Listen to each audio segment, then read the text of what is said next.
Bienvenue à toutes et à tous pour notre exploration du monde fascinant, oui, des agents d'intelligence artificielle. Aujourd'hui, on s'appuie sur une présentation de TIFINTech. On va regarder ensemble ce que sont ces agents, pourquoi ils font autant de bruit en 2025 et en quoi ils sont différents de ce qu'on connaissait avant en IA. Notre objectif, essayer de comprendre un peu mieux cette technologie et voir ce que ça change concrètement pour nous, au travail ou ailleurs. Alors, pour commencer simple, c'est quoi ou juste un agent IA? Si on devait l'imaginer, ce serait comme un assistant super intelligent, autonome, qui comprend ce qui se passe autour et agit pour faire des choses sans qu'on soit toujours derrière. C'est exactement ça. Et pour simplifier, on peut voir deux grandes catégories, on va dire. D'abord, ceux qui fonctionnent avec des règles bien définies, préprogrammées. Très forts pour des tâches simples, répétitives. Pensez aux chatbots de base du service client, ceux qui suivent un script. Ok, le genre un peu rigide. Voilà. Et ensuite, tu as les agents basés sur l'apprentissage, le machine learning. Eux, ils sont différents. Ils s'adaptent, ils apprennent avec le temps en analysant toutes les données des interactions précédentes. Un peu comme les moteurs de recommandation qu'on connaît tous. Ah oui, comme Netflix ou Spotify qui devinent ce qu'on aime. Exactement. Et ce qui est vraiment intéressant aujourd'hui, c'est que beaucoup d'agents modernes mélangent les deux. L'approche hybride, c'est ça. Tout à fait. Ils combinent la fiabilité des règles pour, disons, la cohérence et l'adaptabilité de l'apprentissage pour gérer des trucs plus complexes, pour personnaliser. D'accord. Et donc, pourquoi est-ce que ça explose maintenant, en 2025? Qu'est-ce qui a changé? Alors, il y a plusieurs facteurs clés. Le premier, c'est clairement l'efficacité. C'est assez impressionnant. Grâce au progrès en IA et aussi à la puissance de calcul qu'on a maintenant, surtout avec le cloud, mais ces agents peuvent gérer des tâches complexes non-stop, 24/7, et avec moins d'erreurs humaines. Ah oui, ça fait sens.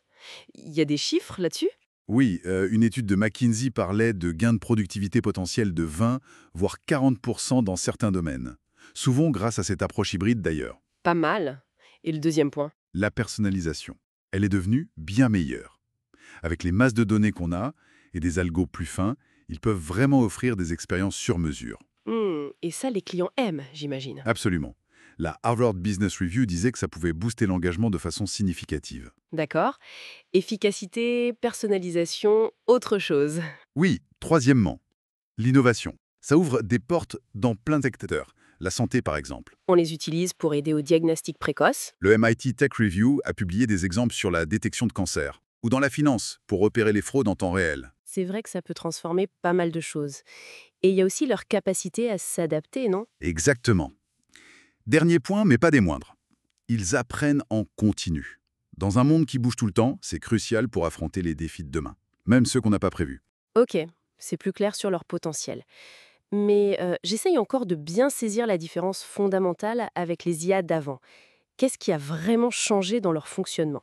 Le grand saut, c'est qu'on est passé du statique au dynamique. Les anciens systèmes, c'était beaucoup de règles fixes, très efficaces dans leur périmètre, mais Mais si ça sortait du cadre. voilà, ils étaient perdus ou donnaient une réponse générique. Il fallait qu'un humain intervienne pour les mettre à jour, pour leur apprendre de nouvelles règles. D'accord. Et les agents modernes alors? Eux, ils utilisent massivement le traitement avancé du langage naturel, le NLP. Ils ne cherchent pas juste des mots-clés. Ils essaient de comprendre le contexte, l'émotion même, l'intention derrière ce qui est dit. Et surtout, chaque interaction est une leçon. Ils apprennent. Ok, prenons un exemple pour voir. Le support client par exemple? Parfait. L'ancien chatbot, il suit son script à la lettre. Question imprévue, 1-1. Il dit «Désolé, je ne comprends pas». Fin de l'histoire. Et l'agent moderne? Lui, il analyse la demande. Il peut même sentir si le client est frustré. Il va regarder l'historique du client, peut-être en se connectant au CRM de l'entreprise. Ah oui, pour avoir tout le contexte, exactement. Il peut anticiper le problème et formuler une réponse vraiment unique et pertinente. Genre, je vois que ça concerne votre dernière facture, il semble y avoir eu un double prélèvement, c'est bien ça? Je regarde tout de suite. D'accord, c'est beaucoup plus proactif, personnalisé. C'est clair. Et la source, TIFF InTech, disait même qu'on pouvait créer son propre agent, même sans être un crack en code. Oui, c'est de plus en plus accessible. Bon, ça demande quand même un peu de méthode, il faut bien définir ce qu'on veut que l'agent fasse, choisir les bons outils. Ça peut être du code avec Python et des bibliothèques spécialisées, ou alors des plateformes plus no-code comme Google Dialogflow.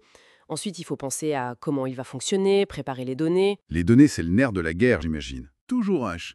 On peut en trouver sur des sites comme Kaggle, par exemple. Et après, on construit le modèle et on l'entraîne. Intéressant. Et même si on ne compte pas en créer un soi-même. Rien que de comprendre ces étapes, même de loin, ça démystifie un peu le truc, non? Ça aide à mieux voir ce que ça peut faire et aussi ce que ça ne peut pas faire. Que l'on veuille développer ou juste rester au courant. Tout à fait. Donc, si on devait retenir l'essentiel de tout ça, les agents IA, c'est plus juste de l'automatisation bête et méchante. On est vraiment dans une nouvelle phase où l'IA devient une sorte d'assistante, proactive, qui apprend toute seule, qui s'adapte, qui mélange règles et apprentissage. Exactement. Et on va les voir de plus en plus, c'est certain. Ça va sans doute changer pas mal de choses dans notre travail, dans nos vies, et ça pose des questions assez profondes pour l'avenir d'ailleurs. Justement, pour finir, une petite réflexion à emporter. Si ces agents apprennent sans cesse de nous, de nos interactions, et qu'ils peuvent nous aider sur des tâches de plus en plus intellectuelles, comme coder, prendre des décisions, comment est-ce que ça pourrait, à terme, influencer, voire transformer nos propres manières d'apprendre, de raisonner, de résoudre des problèmes? C'est une question ouverte.